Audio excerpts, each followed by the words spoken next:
তো দেখো বন্ধুরা, এটা একটা কালকের কথা, ঠিক আছে? তো একটা ভাই জাস্ট এসে আমাকে বলছে যে লাইফে কী করবো বা কী কাজবাজ করবো কোনো খুঁজে পাচ্ছি না, ঠিক আছে? তো ওর এইচএস দেওয়া হয়ে গেছে, তো এখনও কাজবাজ করবে বা কিছু ব্যবসা বাণিজ্য করার মতো আমাদের মতো মিডল ক্লাস ছেলেদের সামর্থ্য নেই। তাই ওকে আমি জাস্ট বললাম যে ভাই এখন তো তুই ঘুরছিস, মানে কাজবাজ এখন করছে না, পড়াশোনা করছে, ঠিক আছে? তো তাই জন্য ওকে বললাম যে তুই সোশ্যাল মিডিয়ায় কাজ কর, ভিডিও আপলোড কর। ভাই এটাই তো কোনো টাকা পয়সা লাগছে না, সেই ও ফোন ঘাঁটছে ডেলি, টাইম পাস করছে, তো ওর মধ্যে থেকে সারাদিনে একটা করে ভিডিও ছাড়লে অনেক। তো পাশ থেকে একজন বলছে যে ওসব করে কোনো লাভ নেই, কাজকর্মের দিকে মন দাও, তো ওতেই ভালো, ঠিক আছে?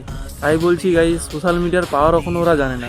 তো সোশ্যাল মিডিয়ার পাওয়ার কী আছে ওটা জানে না, তো ওটা একদিনে হবে না, তোমাকে সময় দিতে হবে ভিডিওর পিছনে, ঠিক আছে? খাটতে হবে, তো একটু সময় লাগবে, ওটা একদিনে তো হবে না, ঠিক আছে? তোমার 2 বছরে হতে পারে, 1 বছরে হতে পারে, তো নসিবেই থাকে 1 মাসেও হতে পারে।